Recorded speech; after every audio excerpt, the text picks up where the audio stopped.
Hello and welcome to the Unifying Force. I'm your host, Kat, joined by fellow host Gio, and our third host, David, is on the Kessel Run this weekend. How you doing this morning? Oh, I'm doing pretty well, thank you. How are you? Pretty good. Moment's finally here after 2 months of Andor-related programming on the watch-alongs and the Tuesday cantinas, and now here. What are your first impressions of this series now that we're 5 out of 12 episodes in? Well, I just got to say, wow. It's almost like night and day, given the previous Star Wars shows coming into Andor.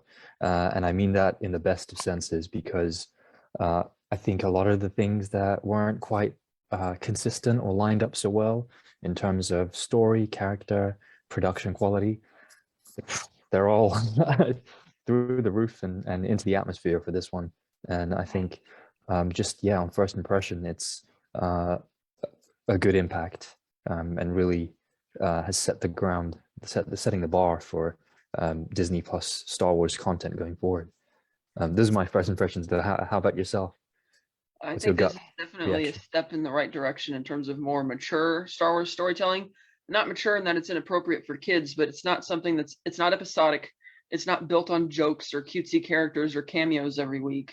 It's like long form television where you could be 4 or 5, like we were 4 episodes in last week, and they were still introducing brand new characters who you could tell were being set up for big arcs or already paralleling characters from the first 3 episodes. And how minor characters even are more complex than they would typically be in Mandalorian and Book of Boba Fett. And so I think that this is going to be a pretty strong series, especially since my other first impression is that they're clearly building a lot more sets and going on location more. They're not relying on the volume or green screen, blue screen stages. Absolutely. And that really shows. It just feels like that used future concept is coming through a lot more, and it feels much more like you could reach out and touch it, like you're actually there. Like, I mean, not to say that the volume's bad. I mean, the volume worked really well on Mandalorian's first 2 seasons, but it kind of faltered a bit on Book of Boba Fett and especially on Kenobi.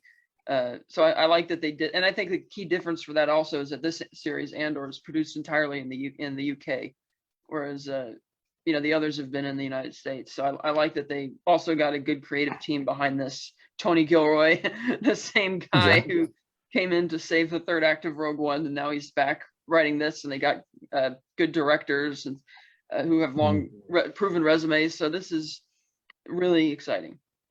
Yeah, it's I think the Disney Plus preview that they dropped, that sort of 10-minute taster, really, as we mentioned previously on our last episode, got me to be, have cautious optimism for the first time of going into like a new Disney Plus show, but optimism for definite for all those reasons that you mentioned. They really went into how they're taking a tangible and a real life approach to every aspect of filmmaking for this show. And as you absolutely rightly have stated, you can feel that there's a very real a gritty and an urban feel to some of the environments. You also have that in terms of just the designs of characters, the way that things are shot as well. You feel like the camera angles, the cinematography is benefited absolutely by actually having production design and real life sets, and then also being able to shoot on location versus the volume, just in case anyone isn't familiar, is is the kind of the description for a virtual set, a digital set which uses just LED lights to illuminate and then portray a virtual background.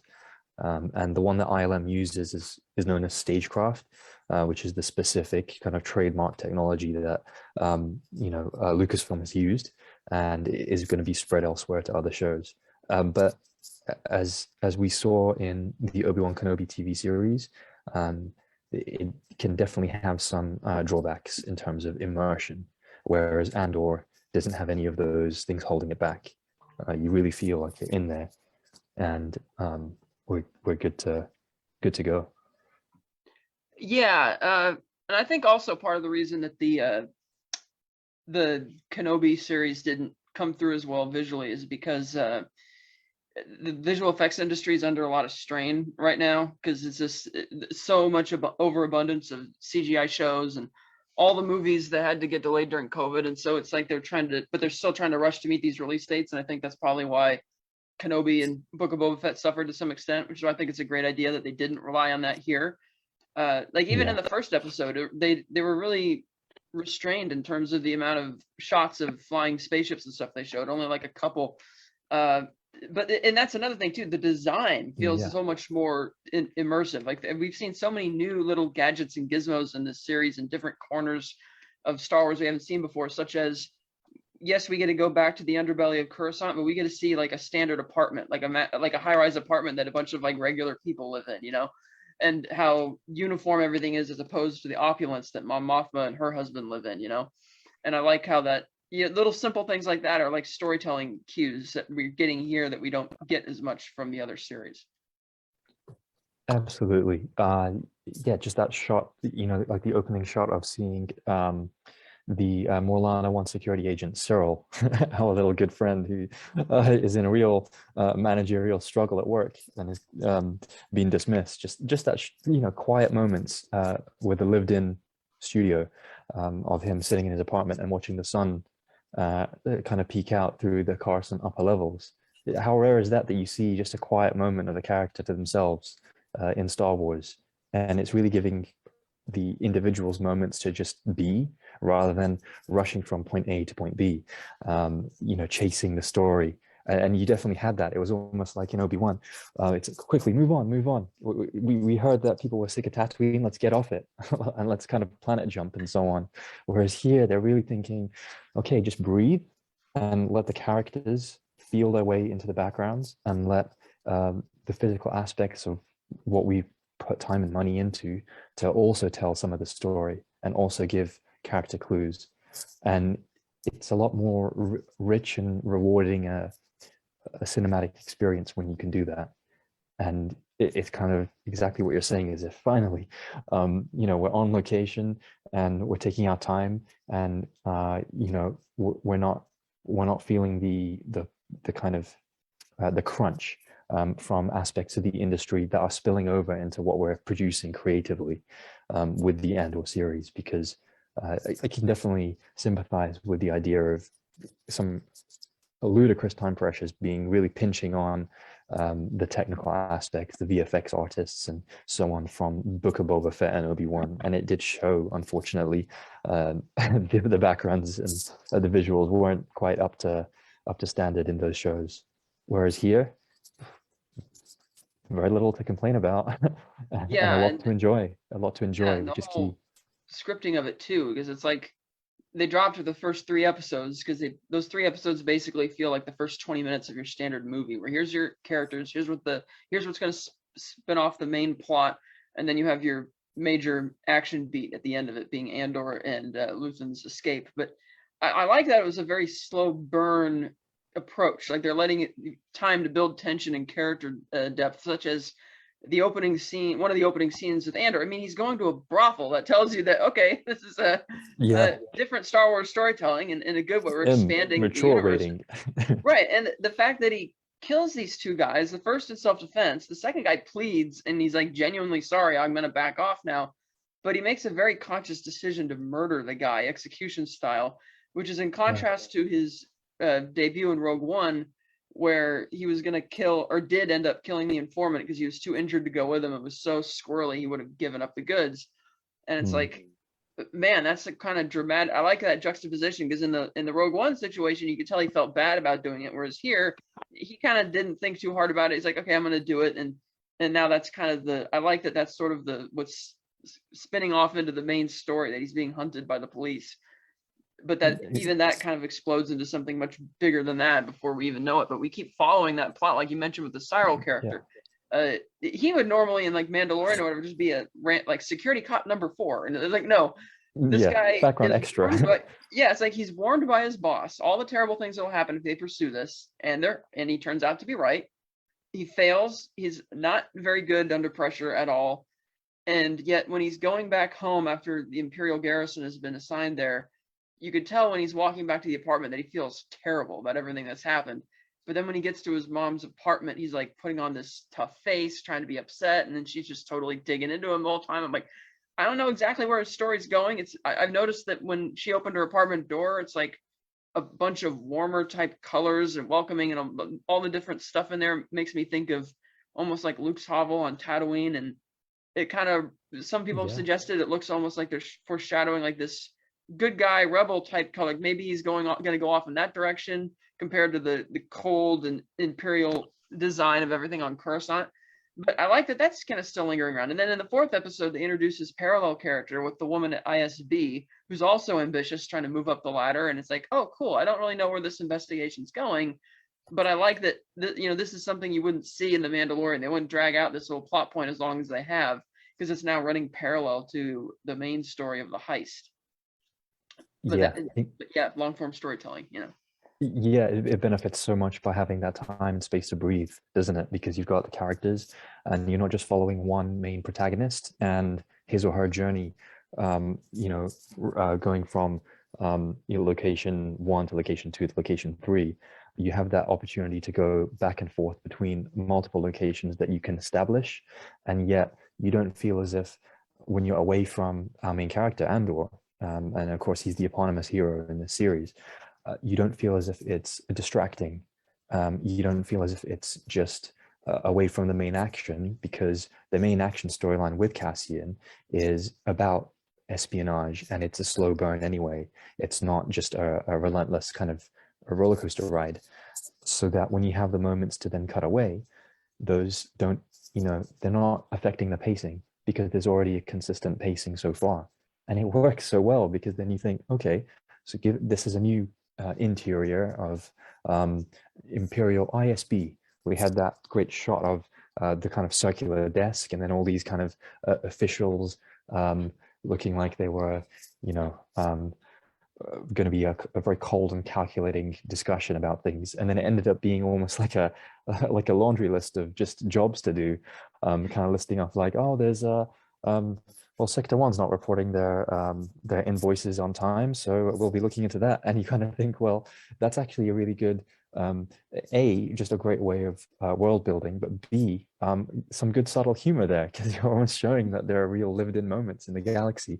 And you have Office Space, the Star Wars edition. Sorry? Yeah, Office Space, the Star Wars edition. Exactly. And you've got these more well-rounded characters. It's not just kind of generic archetypes, villain, hero. You've got this three-dimensionality to them, and that makes them more, you want to watch more. You want to find out what's her story, what's his story. And introducing the that female ISB agent in this it is really good, because on the surface she kind of ticks the boxes of being like a generic Imperial agent, but you sense that from the way the character is kind of handling herself in those scenes, that there is this uncertainty to her, and that she might be kind of skirting around the rules a little bit, because there's this sense of her being a more fleshed out character, and that informs the storytelling then, because you have multiple points of interest.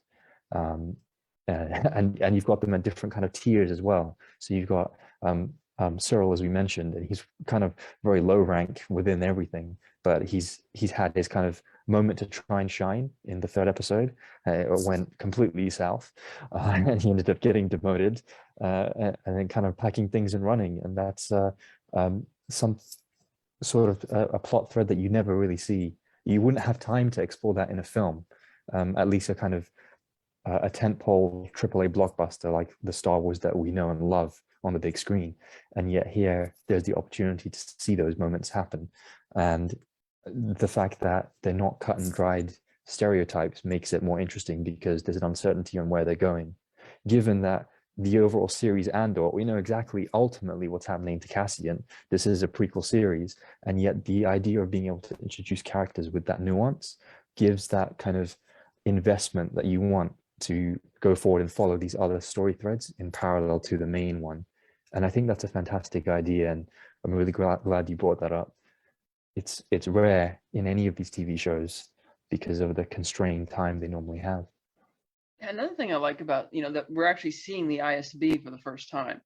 And I noticed in the conference room that it's very bright and white and very clinical, as opposed to the boardroom on the Death Star, which is very dark and gray and, militaristic, even though they use the similar type of dot. Like it's funny because on the boardroom in the Death Star, they're all talking very normally, blah, blah, blah, the Senate, blah, blah. Whereas here in the ISB, they're talking like you would expect somebody on the Death Star to talk about, where they're making an analysis about, oh, we're like healthcare, we're doctors, we're removing all the diseases. I'm like, you guys sound so callous and evil, but it still flows rather nice. Kind of like when they go to they go back to Morlanda 1 to check in with the security to find out what happened.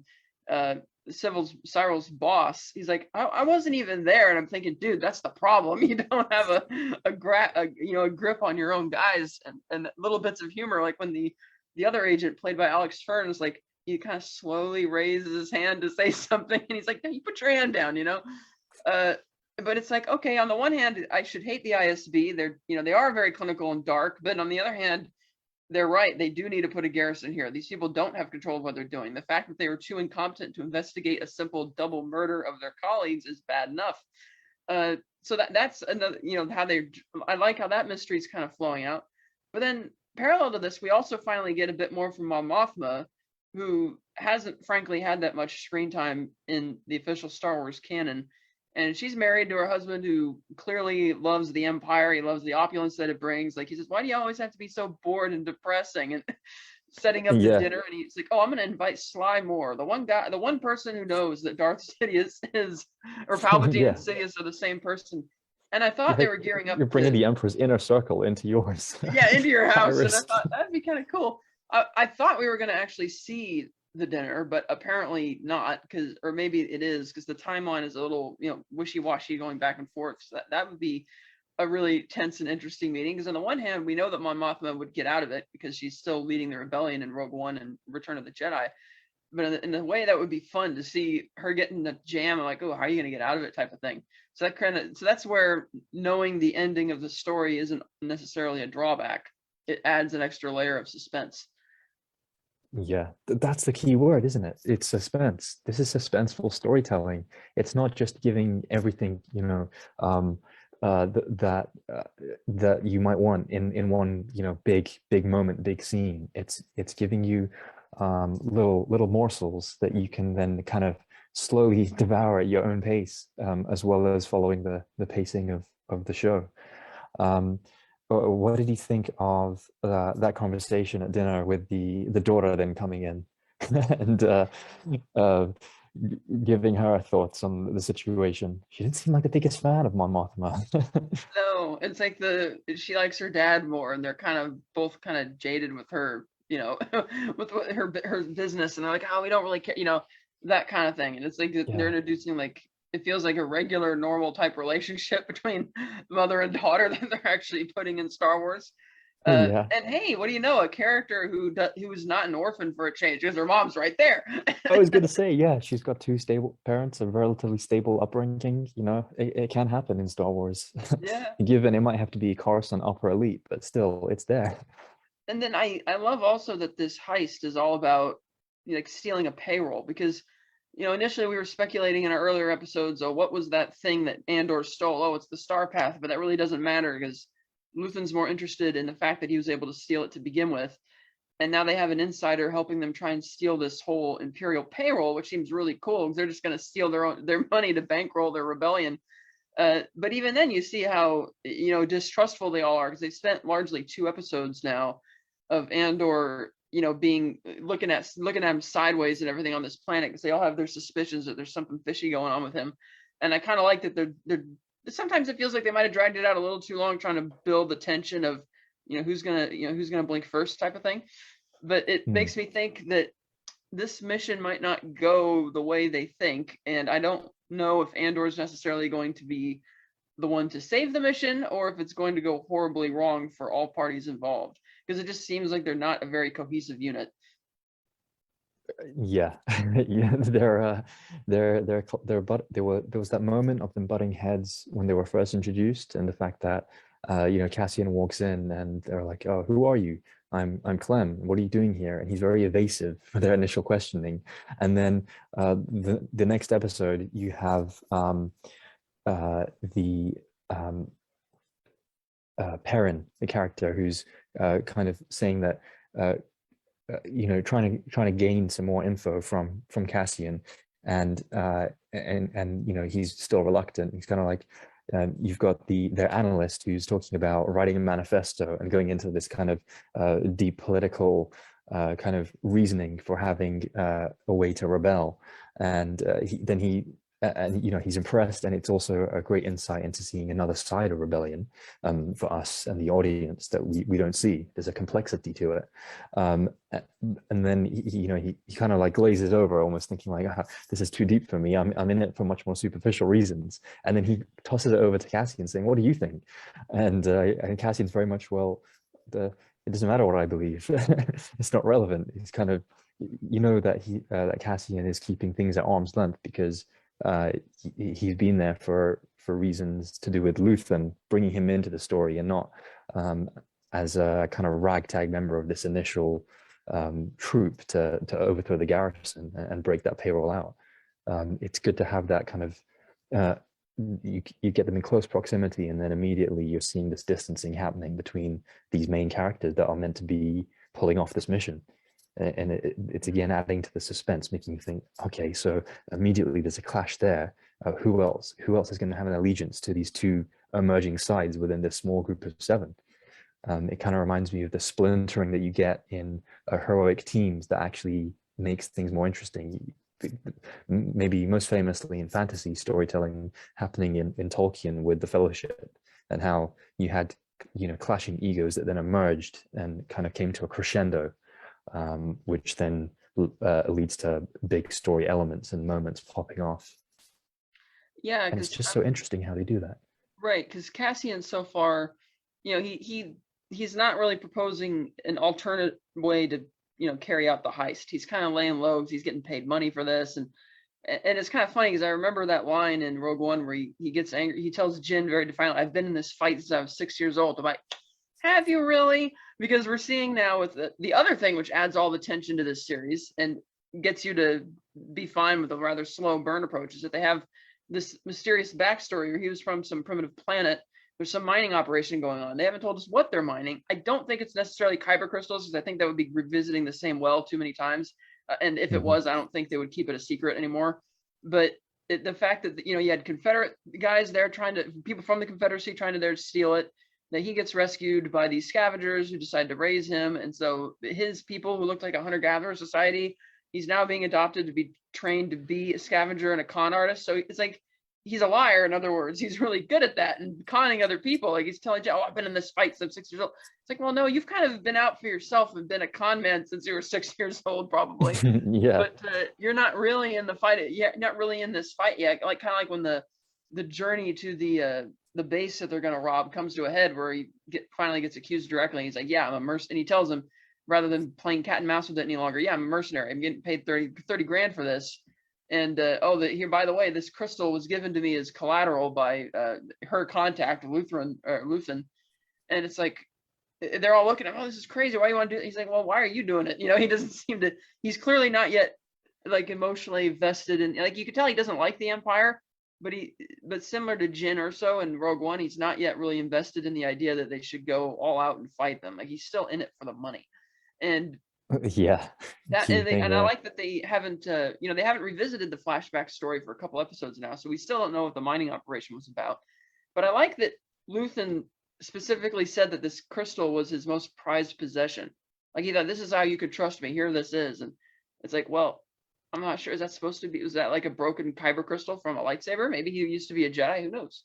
And I like how Yeah. the level of mystery with that character is, on the one hand, he's running this rebel cell. He's masquerading as an antiquities dealer on Coruscant. And he's got, all these Easter eggs of all this different stuff, cool stuff that he's collected, including the Sankara stones from Indiana Jones. He's got the Sith and Jedi holocrons. He's got the Starkiller's outfit. He's got the tablets depicting the Mortis gods. He's got like a Mandalorian outfit. It's like all this cool stuff that you could probably do. Oh yeah, that one great shot within the Antiquities collection. Yeah, absolutely. Yeah, and yet he puts on these airs to make him seem like, oh yeah, and the whole reason he's doing that is simply because Mon Mothma's chauffeur is not in on it, because she's in on it, he's in on it, his assistant is in on it, but her driver isn't, which shows how much she doesn't have an inner circle who she can really confide in. Like, and not even at home with her husband and her daughter, she's got to keep dead silent about this. It's like, and she's worrying about, practical matters. When he's like, oh, you've brought in another person. We can't afford to keep paying all these people, And I love that, because it's like, it gets into the nitty gritty of the type of problems you would expect every day in the rebellion, Yeah, and more personnel issues. Like HR is going to get involved every time you bring someone else on. Yeah, and it's again really good how you mentioned that again, the home situation for Mon Mothma. It's kind of ironic, really, in that her family, her husband and her daughter are giving her this hard time, kind of a little bit of grief over, oh, no one really cares about this complexity and the way things are, just let it go. And almost like they're saying, yeah, we don't care about the system, but we're fine with it, just leave things as they are, as if Mon Mothma is this really uninteresting person who has just these work issues that are constantly on the mind. And little do they know that really she's planning something gigantic in terms of overturning the system entirely, which would be, of course, of great interest to anyone in seeing, the world around them change, and for things to have a new organization in society. And yet they because they're not, because I guess maybe they're just so kind of cold shoulder with Mon Mothma that she doesn't feel she has the chance to even share that with them. And so she's having to kind of dig down and have this kind of spy hiding in plain sight feel, in that she can only go to Luthen's gallery, and that's where even superficially front of shop, it's still about the airs and graces of collecting and exhibitions, and it's only once you go back of house that the real discussions can happen.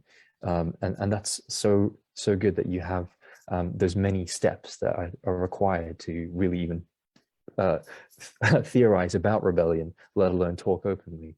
Because it's fine having these ideas in your head that the empire's got to change, and it's a terrifying autocratic system of oppression, but to actually materially gain something that will become revolutionary, you need to have allies, and you need to have spaces in which you can discuss. And as we saw in Luthen's gallery, it's behind the scenes is one of those safe spaces. So it'll be interesting to see if we revisit that going forward, as a place, a safe meeting ground for other potential allies in forming a more, I guess, above board aspect of the rebellion. Because we've got this kind of huge kind of almost wealth gap between aspects of the rebellion. So Mon Mothma's got it on her side with the kind of aristocracy of Coruscant, and she'll have those connections. You have Cassian, with the way he was raised on Ferrix, very much on the ground, and they're used to just being swindling and conning people just to get by day to day. They have their reasons to then overthrow the order. And then you have Luthen, who's kind of balancing both in the middle. He's on one sense, in his kind of day job identity, he's being able to liaise with Mon Mothma and these officials, and have this very above board formal way of organizing visitors that could potentially inform the rebellion. But then as well, he's putting it all out there as being the risk in going to Ferrix and actually investigating Andor, doing that kind of background search on him, and bringing the low level rebellion up into something more tangible, where they can take something from the Empire, which is this heist that they're building up to now. and it's good to see that it's two aspects of it, not just one simple route in. Yeah, and speaking of the wealth gap, that like like we see at the antique shop in Mon Mothma's house, and the car that she rides around in, which is gotta say, it's probably the coolest car I've ever seen in Star Wars. But yeah, all the I mean, sleekness. I'm thinking that the investigation that was started by Cyril and is continuing with at the ISB, it's over the murder of the 2 security guards. Now, ideally, murder should rank higher on the list of priorities in terms of crimes to solve than a heist. But I have a feeling, because of the way the Empire organizes itself and their priorities, that should the rebels succeed in this heist of the payroll, that would take extreme priority over these 2 security officers, making me wonder how this investigation into the murders is going to intersect at some point with the rest of the story. Because again, if the heist does go off, there's going to be a hell of a lot more people investigating Cassian, and it's almost like Cyril and the others would sort of, in that investigation, would sort of fall by the wayside. So I am curious as to where they're going with that. But I do, again, like how, like you were saying, the aristocracy of the Empire were really showing that off. And I thought, wouldn't it be cool if they could take the 3 deleted scenes from Revenge of the Sith showing Mon Mothma and Padme starting the Empire and work them in as flashback scenes? So that way, because really chronologically, we haven't seen Mon Mothma in the prequel trilogy. We haven't really seen much of her. You've seen a little bit of her in Rebels, and we get, oh, okay, but that series even takes place a little after this. So this is basically, chronologically, if I'm correct, the first time we've really seen, she might have been in, she was in Clone Wars for a couple episodes, but this is the first time we've overtly seen her as part of like the rebellion, if you were to arrange all the different forms of Star Wars medium chronologically. So I would think it'd be really cool if they could work some more of that in, because even Mon Mothma's story, I'd be curious as to how she's, like, for instance, how's she getting a hold of the money to pay people? Is she paying out of her own pocket? Is she embezzling money from certain funds? If so, how is she hiding this from the other Imperials? And so that's going to be interesting. Is her relationship with her husband going to last? Because I don't see how she's eventually going to be able to lead the rebellion on Yavin 4 with her husband and her daughter not being in the know about what's going on, So yeah, you get that sense of foreboding that everything around Mon Mothma that's sleek and beautiful is going to be taken from her. And now, as I'm speaking out loud about this, I'm starting to answer my own question. Maybe the way it's going to dovetail with the murder investigation is the fact that Cassian's adoptive mother was petrified of the idea that they would find out what planet he came from. Which, okay, on the one hand, I guess that supports the theory that the mining operation was Kyber crystal related, because the Death Star project is still big and top secret. But I don't know. Maybe that's why, because they definitely want to create that air of mystery over what was going on there, but they haven't revisited it for a while yet.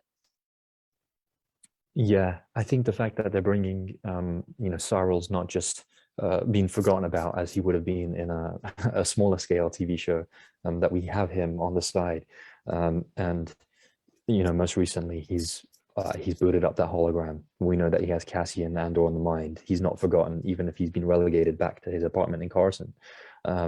That he's going to be wanting a bit of revenge out for himself, to kind of pay back from the demotion that he suffered.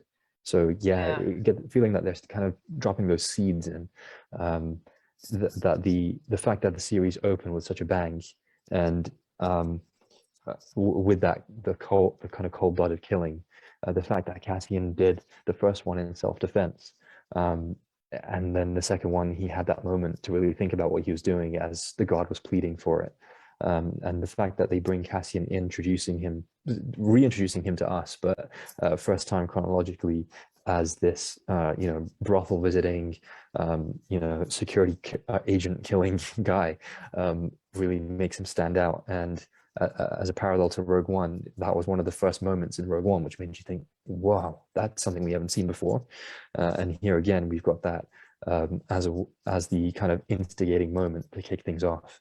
So it'd be hard to imagine that gets brushed off as just the 2 agents were downed, and now that it went from Warlana security to the Imperials, they've got bigger fish to fry, because it's still on Cyril's mind and he's still in there. So he might be recurring and wanting to hunt Cassian down himself, whether it's a one-man crusade or whether he gets back into the Imperial hold of things. Yeah, I wonder how that's going to go, because he clearly doesn't have it in him for combat. Cassian's obviously a lot more skilled than he is in all sorts of ways, and Cyril just seems like a bit of a weasel. I don't picture. Yeah. I mean, then again, he's been really been chewed out by his mom, so I imagine that'll cause him to do something rash. I don't think it's going to end well for him either way. But Mm.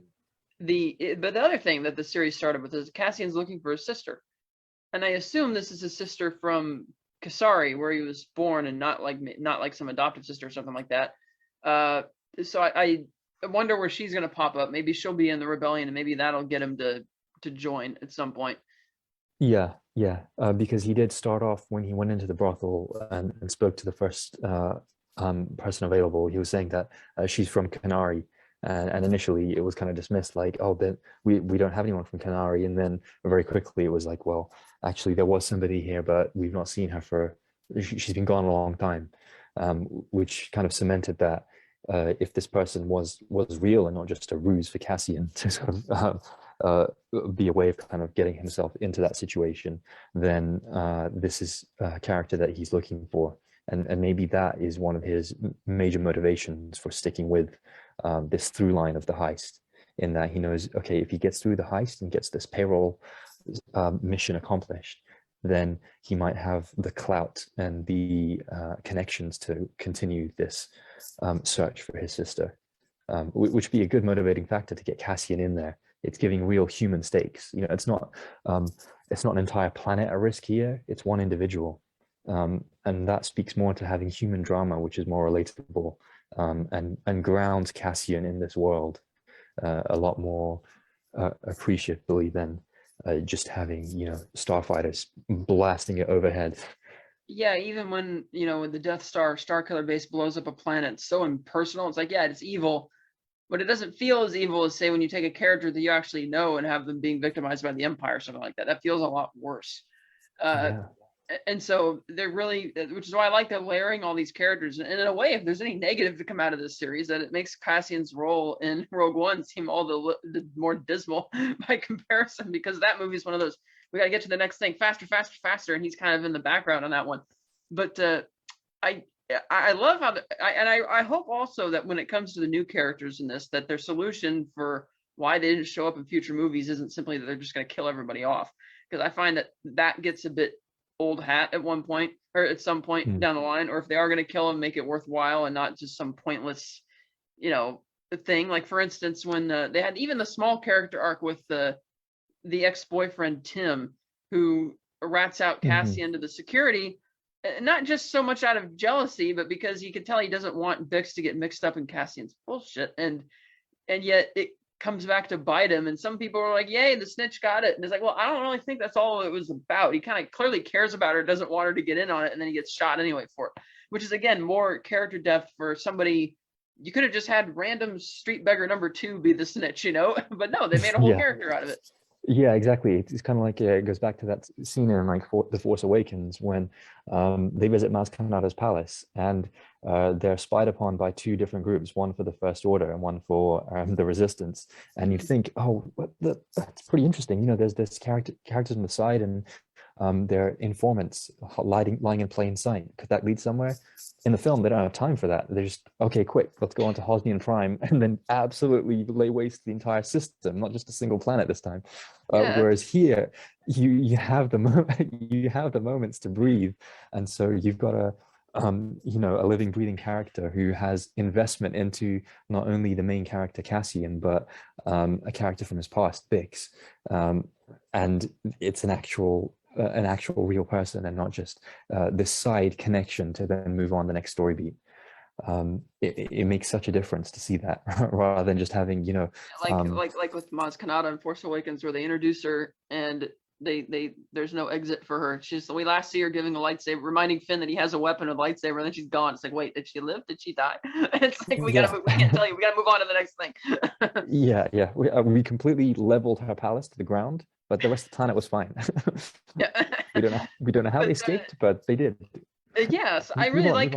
And another thing I really liked was in the 3rd episode when they're using the analog security methods to warn each other that the security bureau is coming, which is something that even Bail Organa wasn't smart enough to do in the Kenobi series when he's using the comlink, whereas and the hologram. Whereas here they have that nice little security where they're each gonna start banging on drums or banging on the walls or hanging the bell to kind of send the warning message.